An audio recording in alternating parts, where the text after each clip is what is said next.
चलिए हम lecture start करते हैं अपना।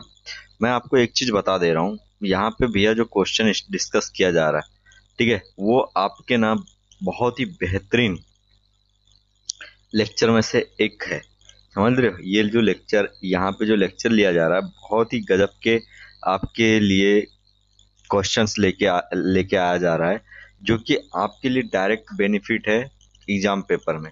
एग्जाम पेपर में जैसे एसएससी जेई की मैं बात करूं, एसएससी जेई की मैं बात करूं, इसमें भैया आपका डायरेक्टली डायरेक्टली ये चीज आपको वहां पे देखने को मिलेगा कि आप डायरेक्टली क्वेश्चन टिक करके आगे बढ़ते चले जाओगे। ठीक है, चलिए तो फिलहाल बिना टाइम को वेस्ट किए हुए अपन स्टार्ट करते हैं।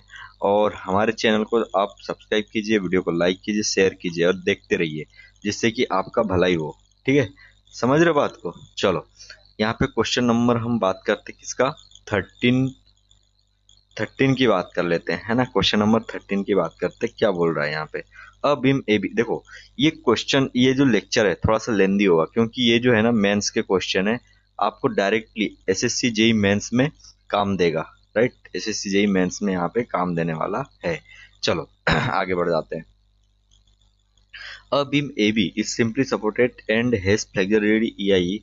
The flexural strain energy of the beam having span 6 metre and carrying a central point load of 10 kilometre. क्या बोल रहा है, एक बीम ए बी है आपकी, ठीक है, सिंपली सपोर्टेड बीम है इस तरीके की, ठीक है, ए बी बीम है, ए and B.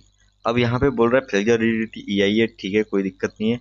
The flexural strain energy of the beam having span 6 metre है, ठीक है, and carrying a central point load of 10 kilometre. आपका सेंटर में 10 किलोमीटर का पॉइंट लोड आपका लग रहा है। आपको क्या निकाल के देना है यहाँ पे, स्ट्रेन एनर्जी। कैसे निकालिएगा, आप कुछ नहीं कीजिएगा, सिर्फ यहाँ पे सॉल्यूशन कीजिएगा। आप यहाँ पे क्या कीजिएगा, सबसे पहले रिएक्शन निकाल लीजिएगा। तो रिएक्शन कैसे निकालिएगा, रिएक्शन ऐसे निकालिएगा, बस आर ए यहाँ पे आ जाएगा। देखो इसमें तो क्या 5 हो जाएगा, यहाँ पर भी 5 हो जाएगा, कोई नो डाउट। ठीक है, बस इतनी सी चीज करनीगा आपको। ठीक है, तो यहाँ पे ये चीज हो गईगा। अब यहाँ पे आप निकालिएगा क्या, मोमेंट निकालिएगा। ठीक है, मोमेंट कैसे निकालिएगा, देखिए यहाँ से ऐसे चले गए और यहाँ पे m1 एक, यहाँ से इतनी x डिस्टेंस पे, यहाँ पे x डिस्टेंस पे हमने m1 निकाल लिए। देन यहाँ पे आपका यहाँ पे x फिर x डिस्टेंस पे m2 निकाल लिए, बस कुछ करना ही नहीं है। तो m1 आपका निकालने के लिए आपका क्या हो जाएगा, 5 इंटू एक्स हो जाएगा। x कितना, 0 टू आपका 3, तो यहाँ पे पुट कर दो वैल्यू।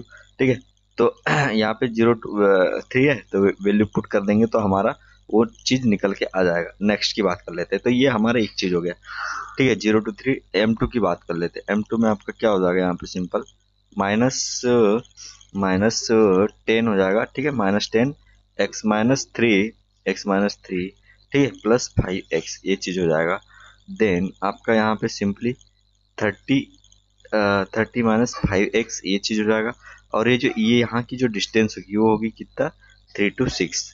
ठीक है, ये चीज हो गया। अब हम बात करते हैं स्ट्रेन एनर्जी की। Strain energy, right, strain energy निकालने के लिए आपको करना क्या पड़ेगा, जल्दी से सिंपल आपको करना पड़ेगा U equals to m² dx divide में आपका हो जाएगा सिर्फ 2EI।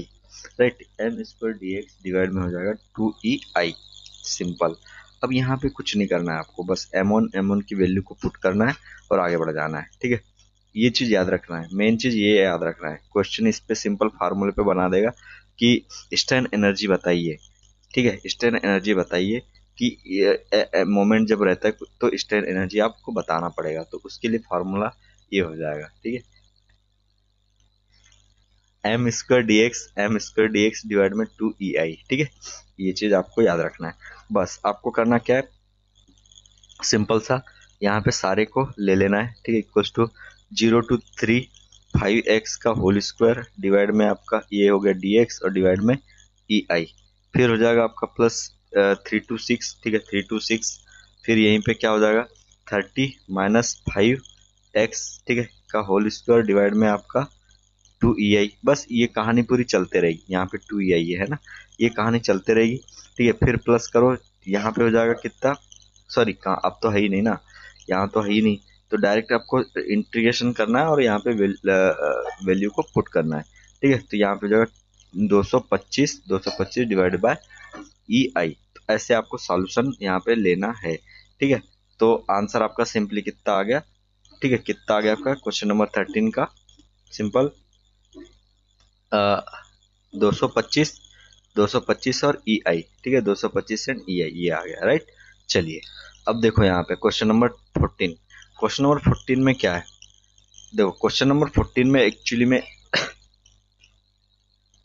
तो यहाँ पे क्वेश्चन नंबर 14 क्या बोल रहा है, a given determinate truss is loaded with gravity loads, ठीक है, loaded with gravity loads, under this loads different nodes, ठीक है, undergo deflection horizontally and vertically, thereafter the truss is subjected to a temperature drop of 50 degrees Celsius in the lower chord only, the coefficient of expansion और contraction, ठीक है, ये सारी चीज दी गई है आपको।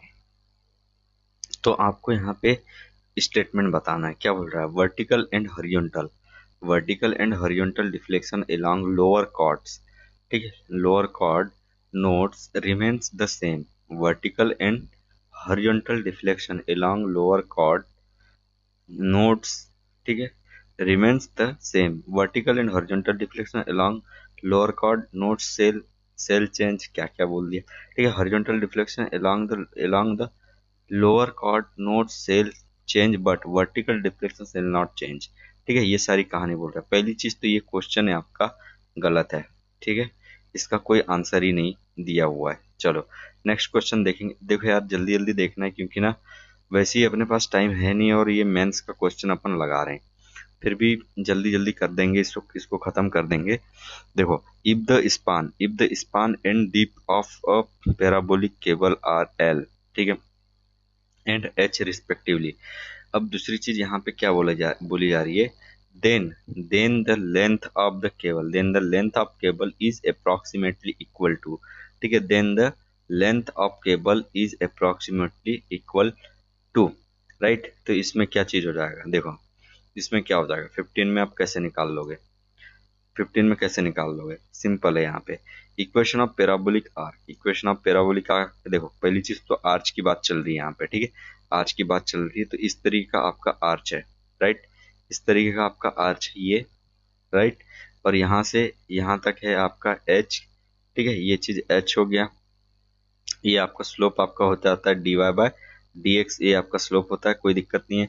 आगे बढ़ते हैं, तो पैराबोलिक इक्वेशन आपकी होती है क्या, पैराबोलिक इक्वेशन आपकी होती है 4hx/l, ये याद रखना है, ठीक है, l माइनस एक्स, कहीं पे भी पूछ लेगा, पैराबोलिक इक्वेशन ऑफ आर्क, ठीक है, तो ठीक है, 4hx/l, 4hx/l, ठीक है, और एल माइनस एक्स, राइट, ये चीज हो गई। अब इसके बाद में बात करते हैं आगे, यहाँ पे आप क्या कर दोगे, डीवाई बाई डी एक्स करके, डीवाई बाई डी एक्स करके आप सॉल्व करोगे तो 4h/l, एल माइनस 2x हो जाएगा। उसके बाद में यदि बात करते हैं आगे, ठीक है, तो यहाँ से आपकी वैल्यू निकल जाएगी क्या, ds इक्वल्स टू, ठीक है, ds इक्वल्स टू आपका 1 plus D Y by D X, ठीक है, डीवाई बाई डी एक्स का होल स्क्वायर, ये चीज हो गई। ये सारी कहानी चलते रहेगी, कोई दिक्कत नहीं है, ठीक है।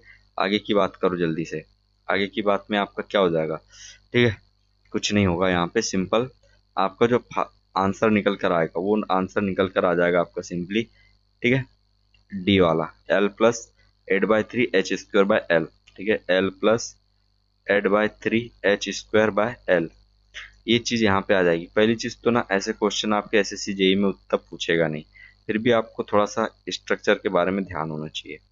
चलो आगे बात कर लेते हैं, क्वेश्चन नंबर 16 की बात करते हैं। क्वेश्चन नंबर 16 क्या बोल रहा है, अ 3 hinge hard semi circular arc, ठीक है, 3 हिंज है, 3 इंच है आपके, कैसे रहते हैं वो आपको मैं बता देता हूँ, सिंपल, ठीक है, ये हो गया आपका, ये हो गया 3 इंच, मतलब 1 इंच यहाँ पे आपका, ठीक है। अब यहाँ पे यहाँ पे देखो ये चीज, राइट, यहाँ से यूं यूं यूं यूं करके ये हो गई बात, राइट, ये चीज हो गई। ये हो गया आपका, और यहाँ से ये कहानी हो गई यहाँ पर, ठीक है। ये चीज, ये आर, ठीक है। ये हो गया डब्लू, ये हो गया डब्लू, ठीक है। अब यहाँ से यहाँ तक हो गया आर, यहाँ से यहाँ तक हो गया आर, ठीक है। ये चीज हो गई। अब यहाँ पे नेक्स्ट चीज मैं बात करता हूँ कि आपको बताना क्या है, the horizontal thrust. Horizontal thrust की बात करनी है, ठीक है। हॉरिजॉन्टल थ्रस्ट आप कैसे निकालोगे?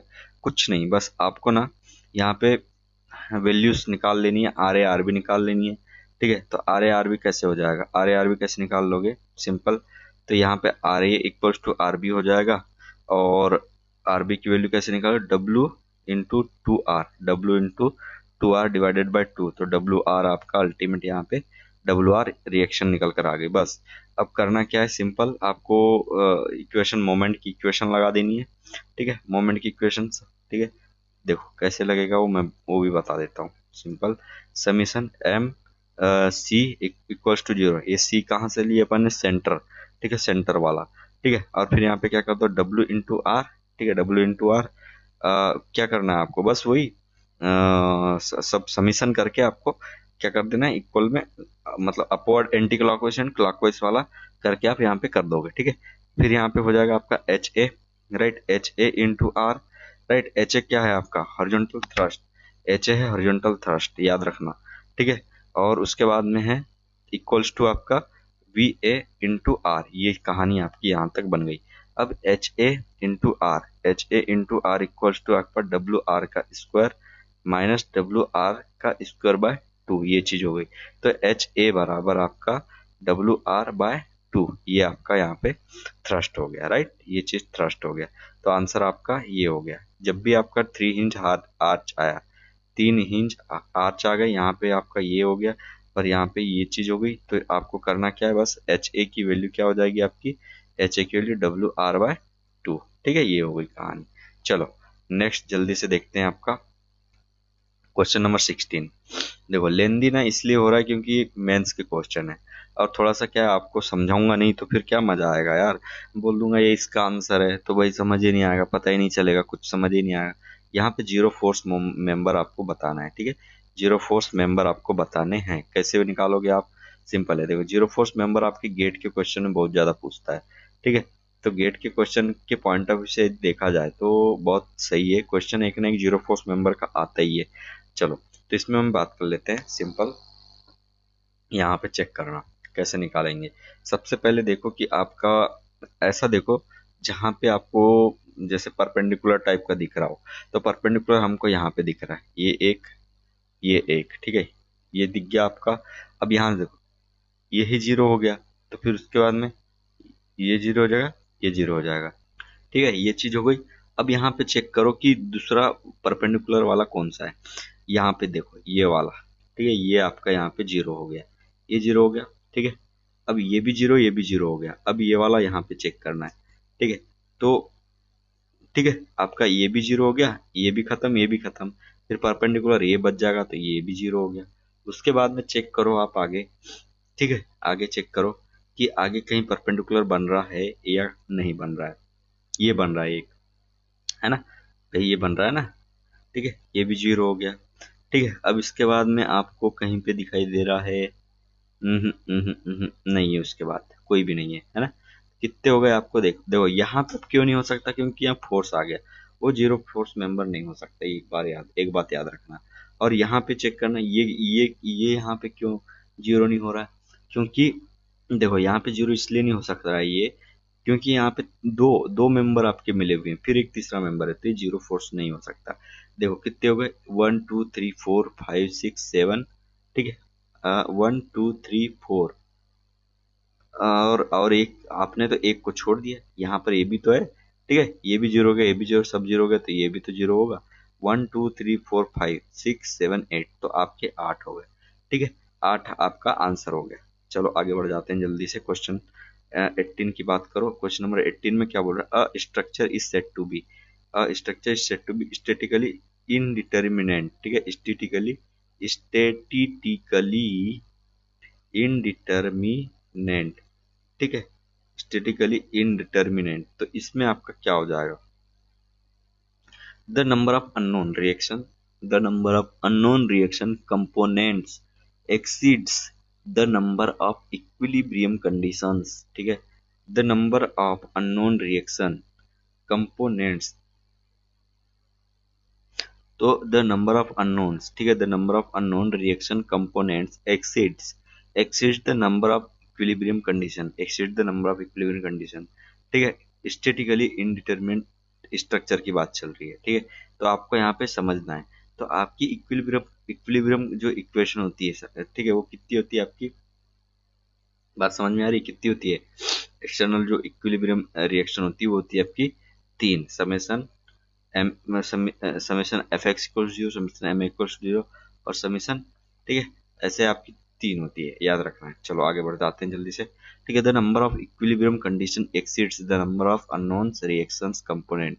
ठीक है, the number of equilibrium conditions equal to the number of unknown reaction components. तो आपका यहाँ पे सिंपल आंसर क्या हो जाएगा? फर्स्ट। ठीक है, इनडिटर्मिनेंट हम किसको बोलेंगे? The number of unknown reactions components exceeds the number of equilibrium condition. कहने का मतलब क्या हो गया यहाँ पे? Summation F X zero, summation M equals to 0, और एक होती है आपकी क्या? समीशन समीशन समीशन और एक होती है ना आपकी, ये होगी मोमेंट, ये होगी आपकी फोर्स, और एक होती है आपकी समीशन हॉरिजॉन्टल वाली ना, हॉरिजॉन्टल वाली ये होती है, ऐसी आपकी पूरी हो जाती है, राइट। तो इसमें ध्यान रखना है, इसमें आपके इससे यदि ज्यादा हो गए अननोन्स, ठीक है, तो हो जाएगा क्या? Indeterminate structure. ठीक है, चलो आगे बढ़ते हैं, नेक्स्ट क्वेश्चन की बात करते हैं। Which of the truss which of the which truss is the perfect truss out of the following. Perfect truss कौन सा है यहाँ पे?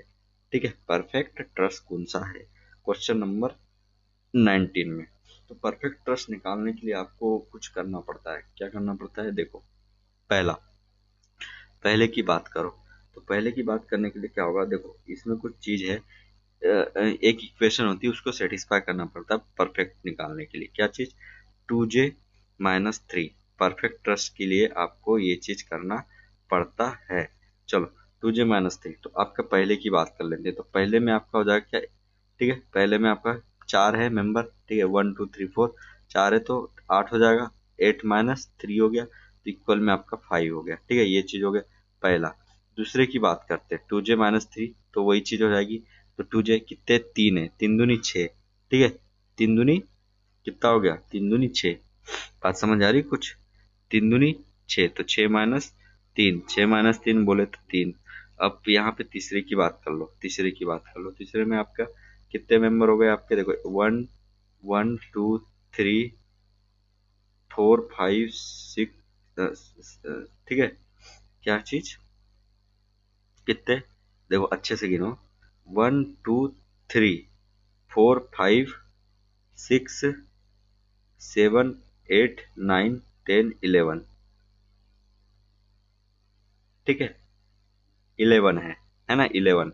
एक चीज मैं आपको ध्यान में यहाँ पे थोड़ा सा बता दूं कि जो एक ये जो यहाँ पे ये जो बात की जा रही है आपकी, ये जो बात की जा रही है यहाँ पे इसकी, तो ये नहीं गिना जाता, याद रखना, वहां पे कोई वो नहीं है ना, इसलिए आपको ध्यान रखना चाहिए। चलो नेक्स्ट, तो 11 आपके हो गए यहाँ पे। तो 11 बोले तो कितना हो गया? 11 11 है ना, 11 दूनी 22, 22 है ना, 11 दूनी 22, तो 22-3 आपका कितना हो गया? 3 मार्क्स का तो 19, ठीक है, ये चीज हो गई। चौथा, चौथे में आपका क्या हो जाएगा? m इक्वल्स टू कितने? 1 2 3 4 5 6, तो 6, 6 दूनी 12, राइट, 6 दूनी 12।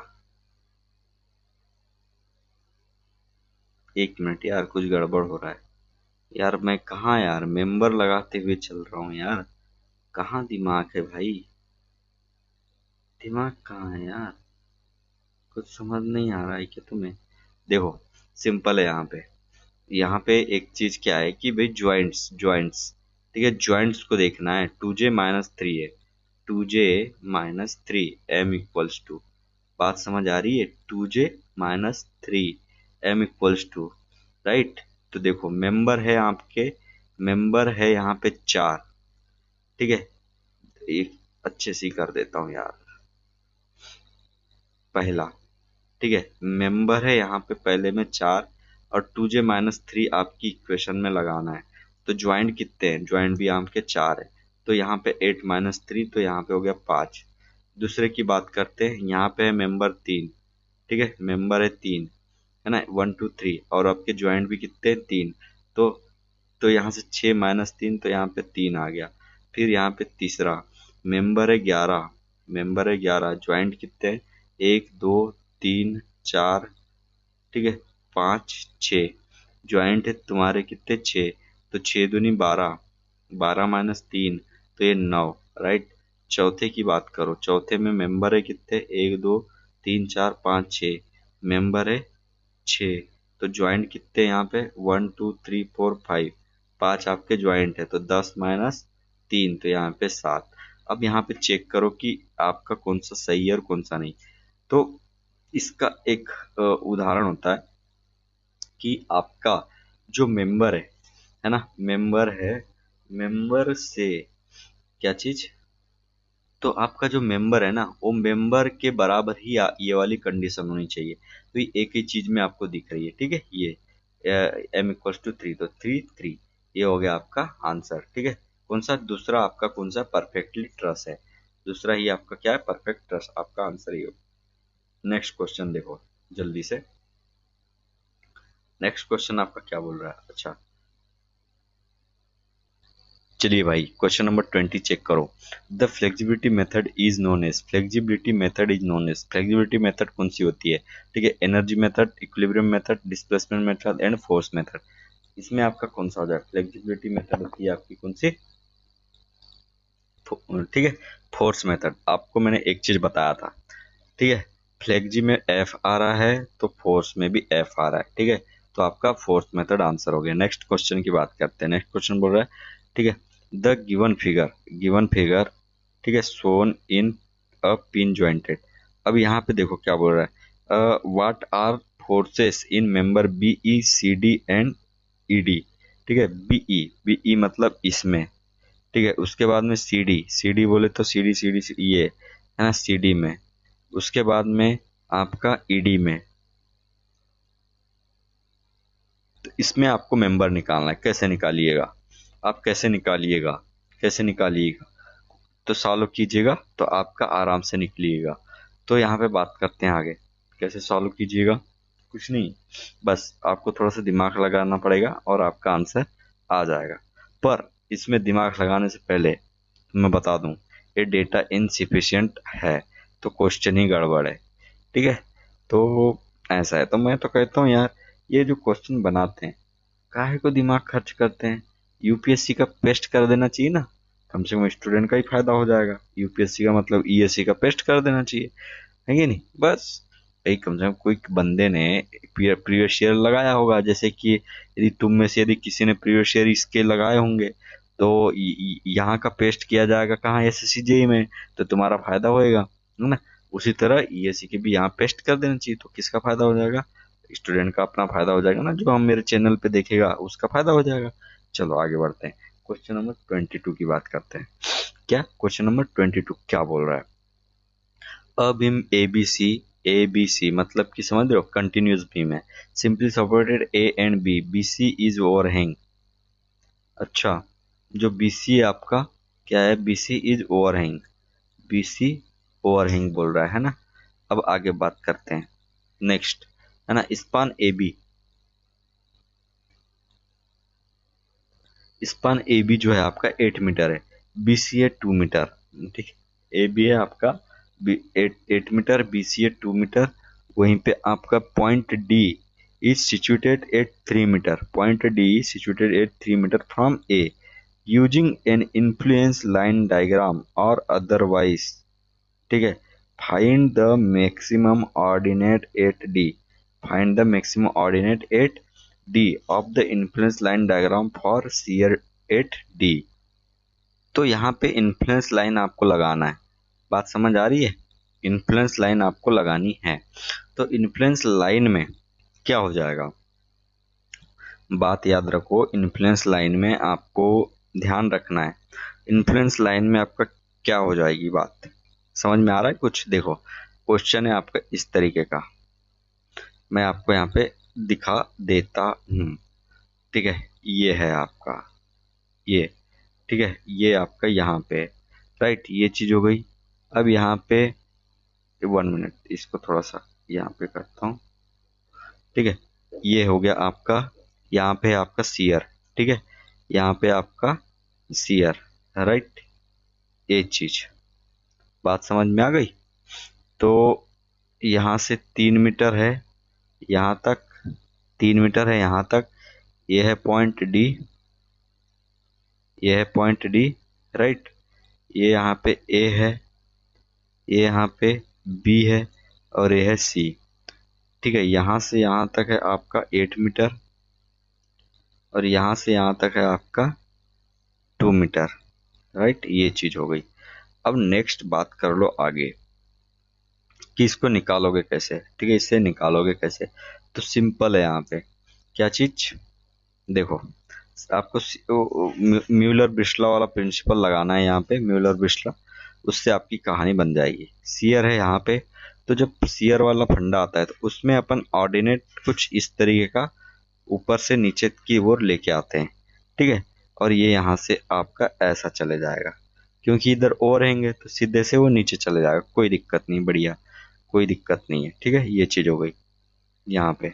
अब यहाँ पे ध्यान देना, ये पॉइंट है डी, ये पॉइंट है डी, ठीक है, ये वहां पे y और ये है x, ठीक है, x एंड y, ये है 3 मीटर, ठीक है, ये है 3 मीटर, और ये तो आपको पता ही है ना, 5 मीटर हो गया ये आपका, राइट, टोटल 8 मीटर था ना, तो ये 3 मीटर 5 मीटर हो गया। अब यहाँ पे आपको करना क्या है, तो x plus Y equals to हम 1 लेके चलते हैं, आपको पता होना चाहिए, म्यूलर ब्रिस्ला प्रिंसिपल में अपन 1 लेके चलते हैं। ठीक है, आगे बात करो। ठीक है, नेक्स्ट क्वेश्चन, नेक्स्ट आप क्या हो जाएगा आपका, सिमिलर ट्रायंगल लगा के आप यहाँ से x इक्वल्स टू 3 और y इक्वल्स टू y/5 ऐसा कर दोगे, तो यहाँ से y की वैल्यू निकाल दो, कितनी, y की वैल्यू आपके निकल गई 5/3 इंटू एक्स, ये हो गया। अब यहाँ पे चेक करना, 5/3 आपने पुट कर दिया उस पे, आपकी वैल्यू निकल जाएगी x इक्वल्स टू 1, यहाँ से x की वैल्यू निकाल ली आपने 3/8, ठीक है, निगेटिव में, राइट, ये चीज हो गया। अब y इक्वल्स टू आपने निकाल लिया 5/8 क्या, पॉजिटिव में, कहानी पता चल गई। तो आपका आंसर क्या आ रहा है, यहाँ पे आंसर क्या आ रहा है आपका। ठीक है, और दूसरा चीज, hence maximum ILD coordinate, maximum ILD coordinate आपका क्या हो जाएगा, ठीक है, क्या हो जाएगा, +0.625। ठीक है, तो यहाँ पे आपका आंसर क्या होगा, सिंपल ये वाला, ठीक है, +0.625, ये आपका आंसर हो गया। एक चीज यहाँ पे आपको बता दूं कि ये मेंस के क्वेश्चन है ना, मेंस के क्वेश्चन है, तो आपको थोड़ा सा क्या है, इससे नॉलेज नॉलेज आपको मिलेगा और आप अच्छा करके आओगे, कोई नो डाउट। ठीक है, नेक्स्ट आगे बात करते हैं जल्दी से। For compression member with double angle section, ठीक है, कंप्रेशन मेंबर है आपका, डबल एंगल सेक्शन है, अनइक्वल, ठीक है, double angle section, unequal angles are preferred to equal angle because, ठीक है, फॉर कंप्रेशन मेंबर चल रहा है विथ डबल एंगल सेक्शन है, डबल एंगल सेक्शन है, ठीक है, unequal angles are preferred, unequal angles are preferred to equal angles because, क्यों ऐसा, क्यों क्यों किया जाता है कि भाई अनइक्वल एंगल्स को आप प्रिफर करते हो और वहां पे इक्वल एंगल्स को नहीं करते, क्या क्या कारण है। ठीक है, तो इसका आंसर सिंपल क्या होगा आपका, इसका आंसर हो जाएगा आपका B, they lead to large value of minimum radius of gyration. ठीक है, यहाँ पे रेडियस ऑफ गायरेशन का बहुत ज्यादा रोल है, रेडियस ऑफ गायरेशन का बहुत ज्यादा रोल है, याद रखना, very very very very role of radius of gyration. बात समझ में आ रही कि नहीं आ रही है ना, ये चीज थोड़ा सा इसके बैकग्राउंड में जाके देखते हैं। The strength of compression member depends on the slenderness ratio, ठीक है, of the member, lesser the slenderness ratio more is the strength, जितना आपका सिलेंडरनेस रेशियो क्या रहेगा, ठीक है। Lesser the slenderness ratio more is the strength. Slenderness ratio जितना कम रहेगा उतना इसका क्या रहेगी, स्ट्रेंथ रहेगी। ध्यान रखनी है बात को। ठीक है। उसके बाद में चेक करो, to ensure less slenderness ratio we have to maintain a high value of radius of gyration. बात समझ आ रही है? क्योंकि आपको पता होना चाहिए रेडियस ऑफ गायरेशन जो होता है एल बाय आर होता है सिलेंडरनेस रेशियो। तो आर की वैल्यू यदि ज्यादा हो गई तो ऑटोमेटिकली सिलेंडरनेस रेशियो क्या हो जाएगा, कम हो जाएगा। ठीक है। उसके बाद में देख लो, for some cross section area unequal sections, ठीक है, some cross section area unequal sections give more radius of gyration as compare to equal section, hence they are preferred, इसीलिए उनको प्रिफर किया जाता है। बहुत अच्छी बात यहाँ पे उनने बोली और अच्छा क्वेश्चन था। ठीक है। आपका यहाँ पे आंसर क्या हो गया, बी वाला। ठीक है। नेक्स्ट बात करते हैं, minimum pitch of riveted connection should not be less than. जो मिनिमम पिच है ना वो कितनी आपकी किससे लेस देन नहीं होना चाहिए। अच्छा क्वेश्चन, रिपीटेड क्वेश्चन, तो इसका आंसर हो गया क्या, 2.5 टाइम्स ऑफ होल डायमीटर। ठीक है। रिपीटेड क्वेश्चन है, ये याद रखो। ठीक है। इसीलिए स्ट्रक्चर पार्ट पे अपन ना चलते जा रहे हैं, तो क्या है, इससे रिलेटेड क्वेश्चन आएंगे तो आपकी छूटने नहीं चाहिए। क्योंकि स्टूडेंट का ना पता है स्ट्रक्चर पार्ट सबसे ज्यादा वीक होता है, मालूम है। तो भाई वीक पार्ट को स्ट्रांग बनाओ, नहीं तो ना अगले वाला तो कर ही रहा है तैयारी, आप फिर देखते रहना दोनों आंखों से। चलिए क्वेश्चन देखेंगे अपन। फर्जीवाड़े में रावण मर गया, तो भैया यहाँ पे अपने को बचा के रखना है, तो पढ़ाई करो जल्दी से।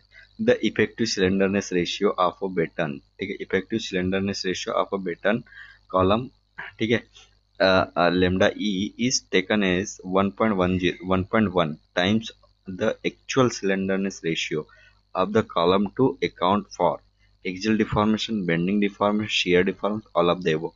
25 का आपका 25 का क्या हो जाएगा, 25 में आपका सी हो जाएगा सीयर डिफॉर्मेशन के लिए। ठीक है, सीयर डिफॉर्मेशन। तो आपका सिलेंडर रेशियो आपका क्या होता है, के एल बाय आर। ठीक है, के एल बाय आर। आर तो आपको पता ही है क्या चीज है ना, रेडियस ऑफ गायरेशन। ठीक है, of the battened column should be taken as 1.1 times. ठीक है, 1.1 टाइम्स आपको आप लेकर चलते हो। ठीक है, तो ये चीज किसके लिए होता है, सीयर डिफॉर्मेशन के लिए, याद रखना है। सीयर डिफॉर्मेशन की ये चीज लिया जाता है। आगे की बात कर लेते हैं जल्दी से। नेक्स्ट क्वेश्चन देखो, अच्छा क्वेश्चन आ रहा है भाई।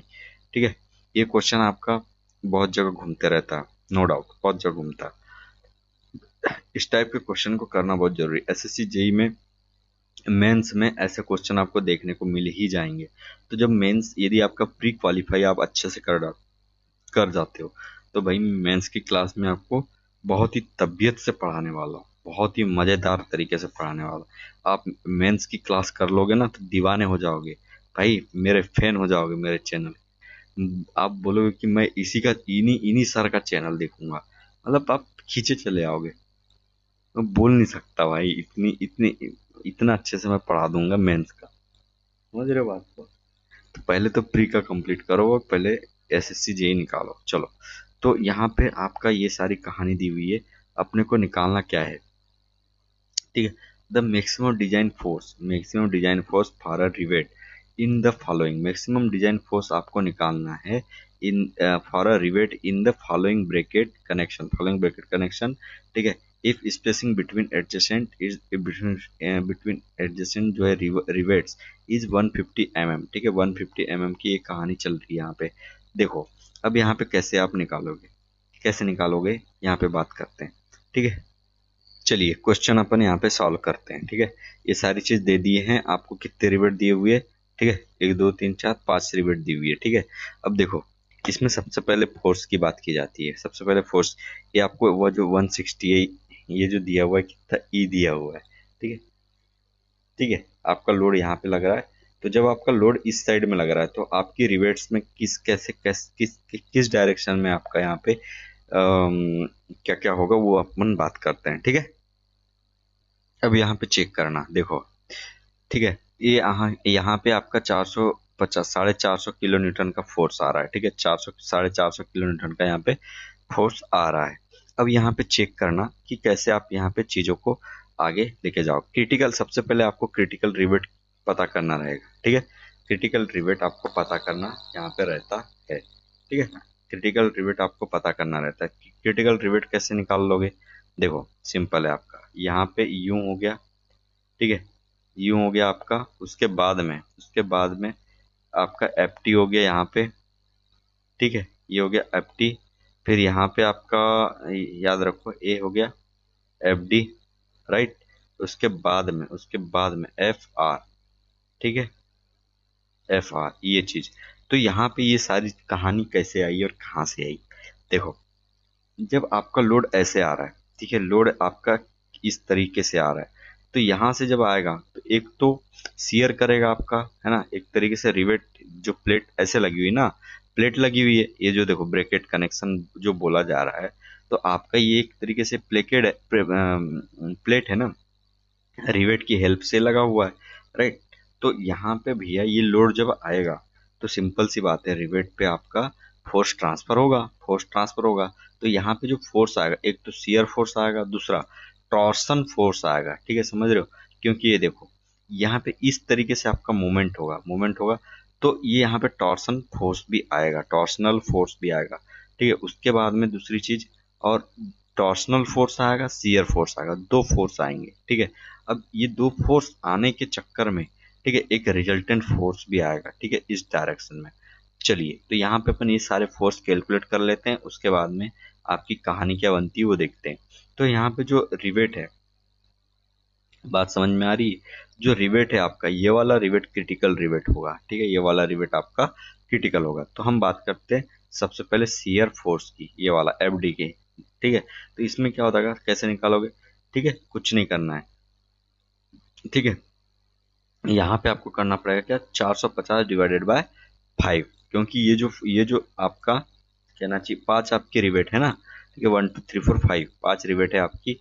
तो पांचों में ट्रांसफर होगा, ठीक है, पांचों में ट्रांसफर होगा, तो वहां पे एक में कितना आएगा वो चीज, ठीक है। तो यहाँ पे कितना आ जाएगा, 90 kilo Newton, right, 90 kilo Newton एक पर आ जाएगा।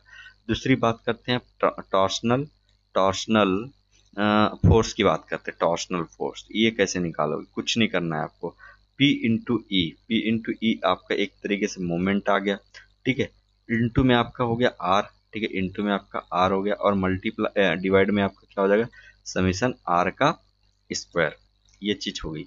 अब यहाँ पे वैल्यूज को पुट करो, यहाँ पे वैल्यूज पुट करेंगे तो क्या क्या आपको मिल जाएगा, चेक करना, ठीक है। P इंटू ई, तो फोर्स आपका 400 है, 450 किलो न्यूटन में, ठीक है, 450, राइट। उसके बाद में मल्टीप्लाई में 160 हो गया आपका, एम में है ना। चलो किलो न्यूटन एम में ही रखो, ठीक है। उसके बाद में आपका जो आर है, आर आर की वैल्यू कितनी हो जाएगी, आर की वैल्यू, ये देखो आर दिया हुआ है आपको 150 ठीक है, इंटू आपका 150, ठीक है। ये कहानी आपको यहाँ पे बन गई, समझ में आ गई? ये कहानी आपको यहाँ पे देखने को मिल गई। अब नेक्स्ट देखो, राइट। अब नीचे में आपका क्या हो जाएगा, समीशन आर का स्क्वायर। समीशन आर का स्क्वायर का मतलब क्या हो गया, कितने आपके यहाँ पे, कितनी आपकी जो आर है कितनी है, देखो यहाँ से चेक करना, एक आर, ठीक है, दो आर, ऐसे चार आर है ना। तो 4 इंटू आपका 4 इंटू 150, ठीक है, 4 इंटू 150 का होल स्क्वायर, ठीक है, यहाँ पे स्क्वायर। तो यहाँ से आपका जो वैल्यू निकलेगा वो निकल जाएगी कितनी, 120 किलो न्यूटन। तो आपको याद रखना है, टॉर्शन मोमेंट जो होता है आपका ऐसे निकालते हैं, P इंटू ई आर, ठीक है, P इंटू ई आर और समीशन में आर स्क्वायर, ठीक है, ऐसे याद रख लो, pair pair divide by R का स्क्वायर, ठीक है, रस पेयर पेयर आर का स्क्वायर, ये चीज आपको ध्यान रख लेनी है। नेक्स्ट बात करते हैं, आपका ये दो चीज निकल गई, रिजल्टेंट। तो रिजल्टेंट कैसे निकाल लोगे? रिजल्टेंट निकालने के लिए आपका एफ आर इक्वल्स टू क्या करना पड़ेगा आपको,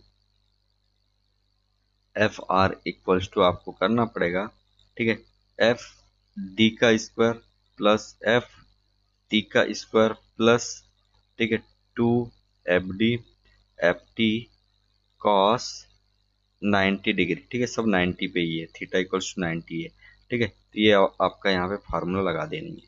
तो यहाँ से फार्मूला के चक्कर में आपका निकल जाएगा, देखो cos 90 हो गया, तो ये सारी टर्म्स तो आपकी हट गई, जीरो हो गई, तो आपका एफ डी और एफ टी ही बचा, ठीक है। तो यहाँ पे अंडर रूट इसमें निकल जाएगा, देखो 90 का स्क्वायर प्लस में आपका 120 का स्क्वायर, ये हो गई कहानी। और यहाँ पे एफ आर जो है वो हो गया 150 किलो न्यूटन। तो ये आपका आंसर यहाँ पे निकल गया। ठीक है, चलिए अब नेक्स्ट की बात कर लेते हैं। आपका नेक्स्ट क्वेश्चन देख लेते हैं। इसका आंसर पता चल गया ना आपको, ये वाला 150 किलो न्यूटन। चलिए ये कहानी हो गई। नेक्स्ट चलो, नेक्स्ट क्वेश्चन चेक करना है यहाँ पे। देखो, the minimum thickness of base plate, the minimum thickness of base plate T S in case of slab base can be calculated by formula, can be calculated by formula. ठीक है, अब कैसे यहाँ पे कैलकुलेट किया जाएगा फार्मूला से। Minimum thickness of base plate, minimum thickness of base plate, ठीक है, टीएस, टीएस की वैल्यू आपको बतानी है। कैसे निकालोगे, कुछ नहीं करना है आपको, यहाँ पे आपको फार्मूला याद रखना है बस। ठीक है, तो यहाँ पे फार्मूला होता है आपका क्वेश्चन 27 में सिंपल सा ये वाला। ठीक है, ये वाला फार्मूला होता है बेस प्लेट का निकालने का। क्या चीज़ लिख के बता देता हूँ जिससे कि याद रह पाए। 2.5 डब्ल्यू ए का स्क्वायर माइनस 0.3 बी का स्क्वायर। ठीक है, डिवाइड में आपका क्या हो जाएगा, डिवाइड में आपका क्या हो गया यहाँ पे गामा एम और डिवाइड में आपका एफ वाई। ये आपका यहाँ पे फार्मूला हो गया। ठीक है, ये आपका फार्मूला यहाँ पे हो गया। ध्यान रखनी इस चीज़ को। ठीक है, ध्यान रखनी इस चीज़ को, टी इज ग्रेटर देन, ये चीज़ हो गया यहाँ पे, राइट। चलो, थिकनेस ऑफ बेस प्लेट निकालना है तो ये वाला फार्मूला है।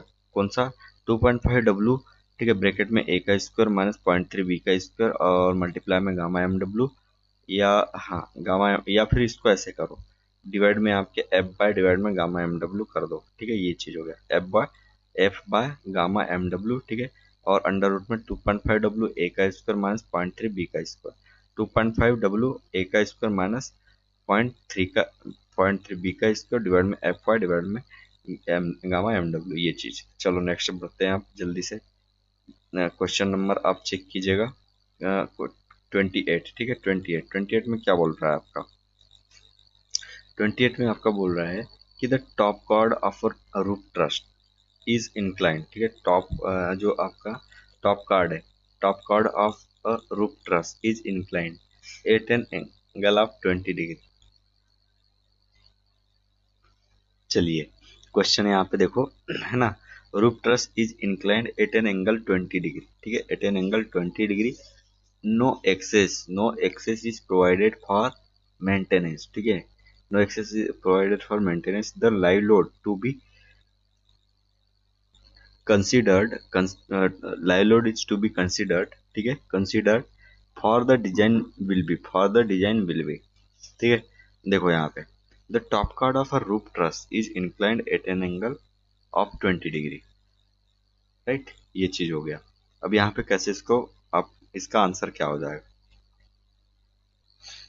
तो यहाँ पे आपका आंसर कैसे निकाल लोगे, कुछ नहीं करना है। देखो, लाइव लोड निकालने के लिए सिंपल आपका एक फार्मूला है लाइव लोड का। ठीक है, तो इसमें क्या हो जाएगा 0.75 माइनस 20, ठीक है 0.22, ठीक है 0.75 माइनस 0.22, ठीक है 20 माइनस 10, राइट, ये चीज हो गया। अब नेक्स्ट की बात करो यहाँ पे, तो 0.55 किलो न्यूटन पर मीटर स्क्वायर। ठीक है, 0.55 किलो न्यूटन पर मीटर स्क्वायर, ये आपका यहाँ पे आंसर आ जाएगा। तो इस तरीके से आपको इसको निकालना है। ठीक है, 20 तो आपको पता है क्या है, थीटा, और 10 आपका फार्मूला में ही दिया हुआ रहता है। ठीक है, 0.75 माइनस 0.22, 20 माइनस 10, तो इसका आंसर हो गया आपका डी। नेक्स्ट की बात करो जल्दी जल्दी। देखो, ये सारे क्वेश्चन ना वैसे तो आपके प्री में पूछे नहीं जाएंगे, पर अब हम पढ़ा रहे हैं तो आपको बताना पड़ेगा ही। देखो, if a structure is under fatigue stress, ठीक है, then the welded joints as compared to riveted joints will fail।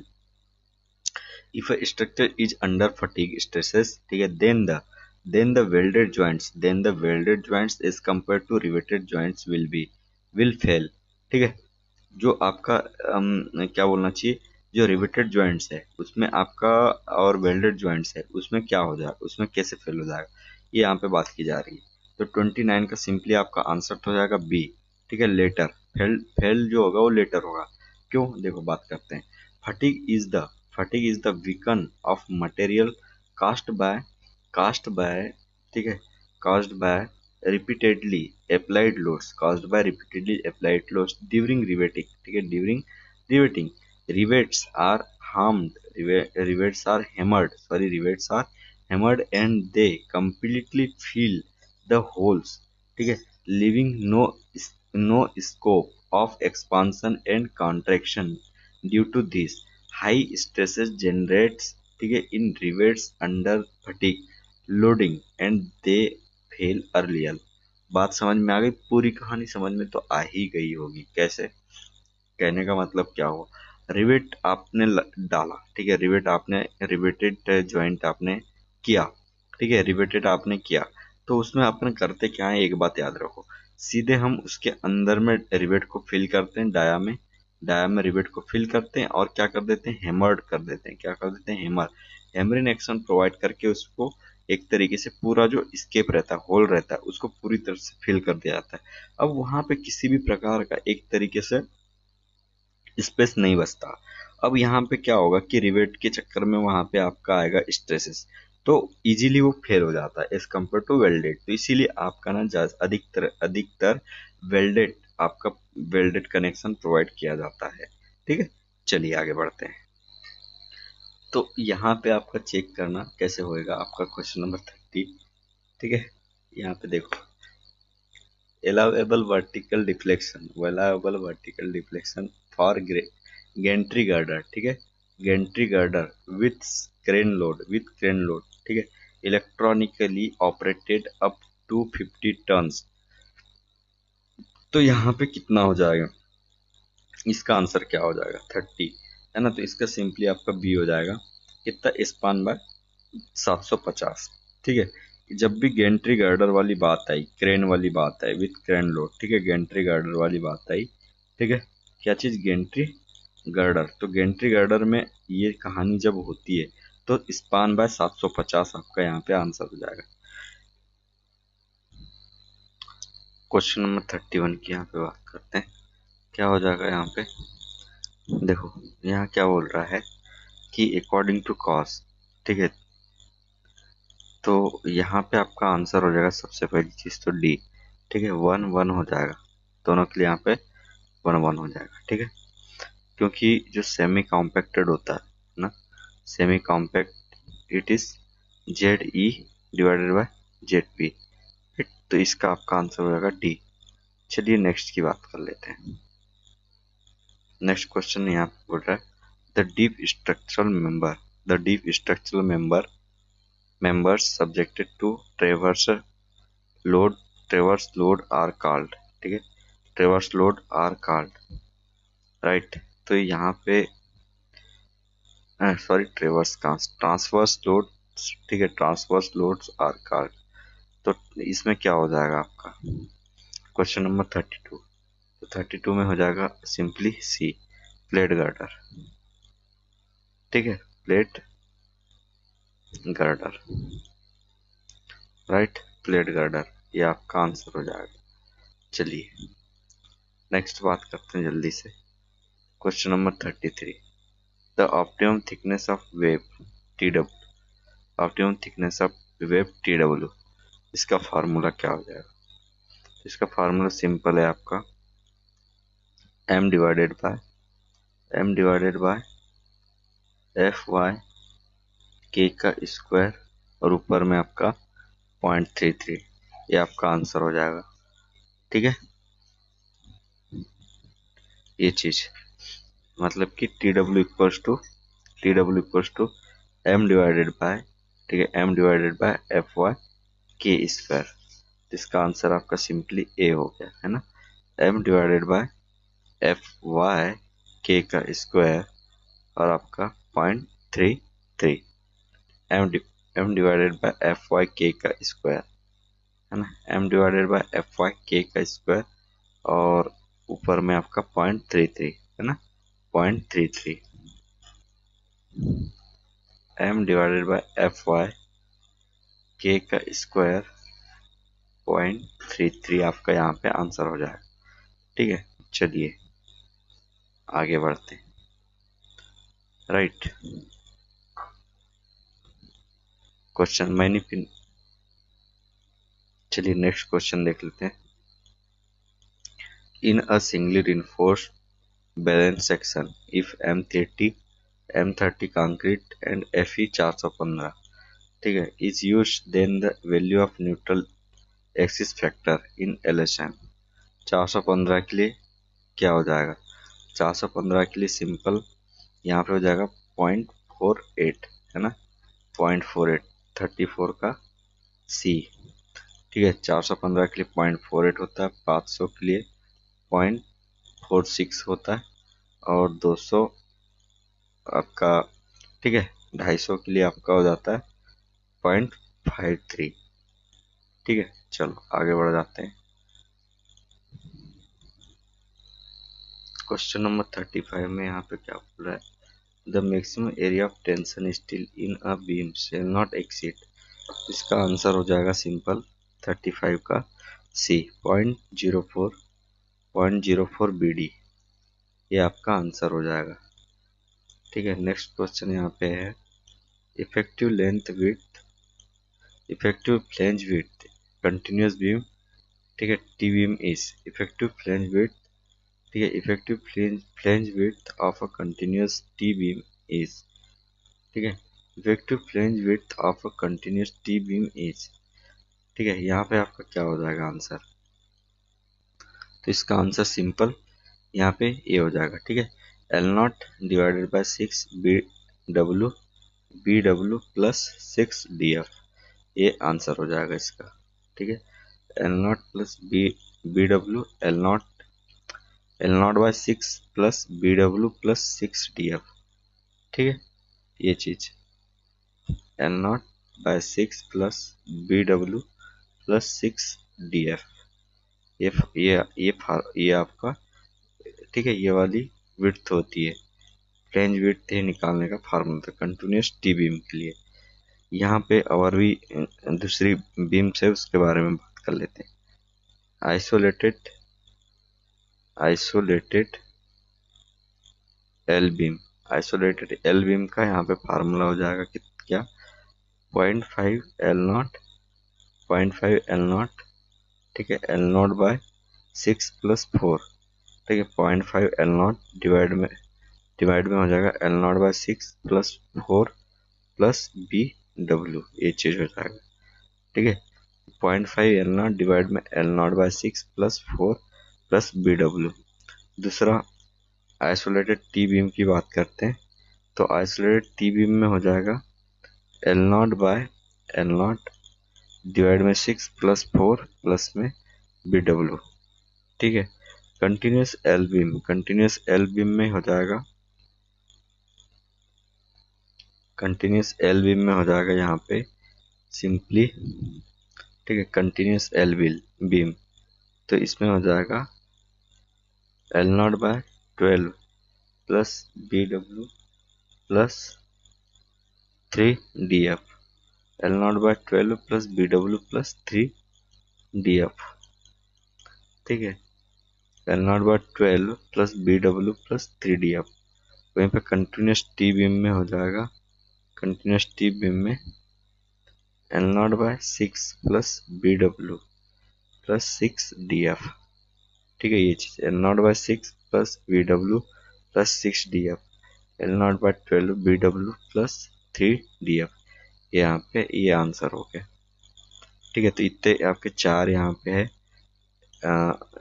यहाँ पे isolated L beam, isolated T beam, continuous L beam और कंटिन्यूस टी बीम, ठीक है, ये आपका यहाँ पे फार्मूला हो जाएगा, ध्यान रखना ये चीज को।